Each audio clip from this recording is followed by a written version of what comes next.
स्वागत है। आज हम एक ऐसे सवाल में गोता लगा रहे हैं जो भक्ति की सारी धारणाओं को शायद पलट देता है। क्या भगवान अपने भक्त का नौकर बन सकता है? और इसी सवाल से जुड़ी है मिथिला की एक अद्भुत लोक कथा।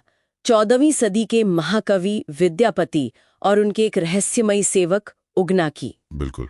सवाल ये नहीं है कि ये हुआ या नहीं, सवाल ये है कि त्रिभुवन के स्वामी महादेव आखिर क्यों एक कवि के घर चाकरी करने आए?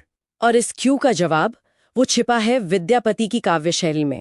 वो शिव के लिए जो गीत लिखते थे उन्हें नचारी कहा जाता था। नचारी? ये नाम तो सुना है, पर ये आम भजनों से अलग कैसे थे? क्या खास था इनमें? ये भजन थे ही नहीं।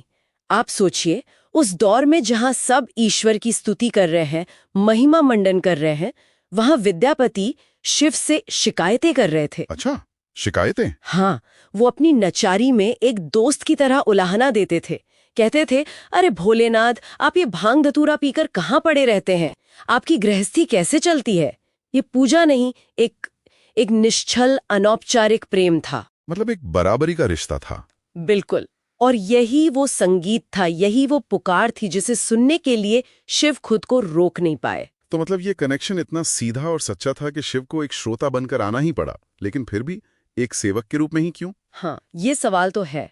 उगना बनकर एक साधारण देहाती के वेश में, ये बात मुझे हमेशा हैरान करती है। देखिए, ये सिर्फ छिपने का एक तरीका नहीं था, इसके पीछे गहरे प्रतीक हैं। पहला तो ये कि सेवक बनकर वो विद्यापति के सबसे करीब हर पल उनके साथ रह सकते थे, बिना किसी का ध्यान खींचे। सही बात है। और दूसरा, और शायद सबसे जरूरी, ये अहंकार का विसर्जन था। ये दिखाना कि प्रेम और भक्ति में पद, शक्ति, पहचान सब शून्य हो जाते हैं। तभी तो उगना ने काम के बदले सिर्फ 2 वक्त का खाना मांगा था और कुछ नहीं। जी, यानी ये भक्ति का एक ऐसा स्तर है जहां भक्त इतना महत्वपूर्ण हो जाता है कि भगवान खुद अपनी पहचान मिटाने को तैयार हैं। बिल्कुल। और इसी सेवक रूप में रहते हुए कहानी उस मोड़ पर पहुंचती है जहां राज खुलने का खतरा पैदा होता है। जेठ की चिलचिलाती धूप, एक यात्रा, और विद्यापति प्यास से बेहाल हो जाते हैं। और उगना कहीं से एक लोटे में पानी ले आते हैं। लेकिन वो सिर्फ पानी नहीं था, वो गंगा जल था। अब एक आम इंसान के लिए ये चमत्कार होता, पर विद्यापति जैसे विद्वान के लिए ये एक पहेली थी। सही पकड़ा आपने। उन्होंने तुरंत तर्क लगाया होगा कि मीलों तक फैले इस सूखे जंगल में हिमालय से निकलने वाला गंगा जल कहां से आया? बस शक की पहली सुई उगना पर गई, और जब उन्होंने जोर देकर पूछा तो शिव को अपने असली रूप में आना पड़ा। हाँ, और यहीं पर कहानी में वो गांठ पड़ती है जो आखिर में दुखद साबित होती है। एक शर्त। एक शर्त। शिव ने कहा, मैं तुम्हारे साथ रहूंगा, पर मेरी पहचान गुप्त रखनी होगी। जिस दिन ये राज किसी और पर जाहिर हुआ, मैं चला जाऊंगा। और विद्यापति ने वादा किया, लेकिन वादा ज्यादा दिन टिक न सका। एक दिन विद्यापति की पत्नी सुशीला, वो किसी बात पर उगना से बहुत नाराज हो गई और उन्हें जलती हुई लकड़ी से मारने दौड़ी। ये देखकर विद्यापति से रहा नहीं गया होगा। बिल्कुल नहीं। वो चीख पड़े, रुको, तुम जिन्हें मार रही हो वो स्वयं महादेव हैं। और बस शर्त टूट गई। शिव उसी पल अंतर्ध्यान हो गए। यहाँ पर सुशीला की भूमिका क्या है? पहली नजर में तो वो खलनायिका लगती हैं। ये एक बहुत दिलचस्प सवाल है।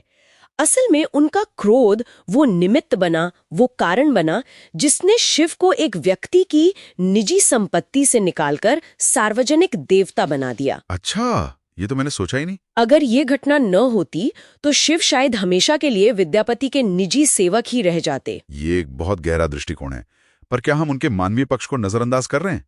एक गृहिणी का अपने सेवक की गलती पर क्रोध करना वो स्वाभाविक भी तो था। आपने बहुत सही बात कही। शायद यही इस कथा की खूबसूरती है कि कैसे मानवीय भावनाएं भी दैवीय योजना का हिस्सा बन जाती हैं। शिव के जाने के बाद विद्यापति का क्या हुआ? वो पागलों की तरह उगना रे मोर कते गिला, यानी मेरे उगना कहाँ चले गए, गाते हुए भटकने लगे। आज भी जब ये गीत सुनते हैं तो उसमें वो दर्द महसूस होता है। बिल्कुल।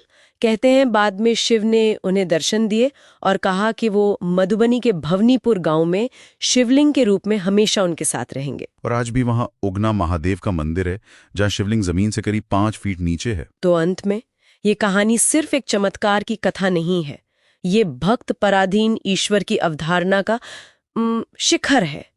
ये बताती है कि भक्ति में इतनी शक्ति है कि वो सृष्टि के स्वामी को भी वचन और नियमों में बांध सकती हैं। तो ये सब हमारे लिए क्या मायने रखता है? ये हमें सोचने पर मजबूर करता है। क्या भक्ति का असली मतलब ईश्वर की सेवा करना है, या एक ऐसा निश्चल प्रेम पैदा करना है जो ईश्वर को आपकी सेवा करने पर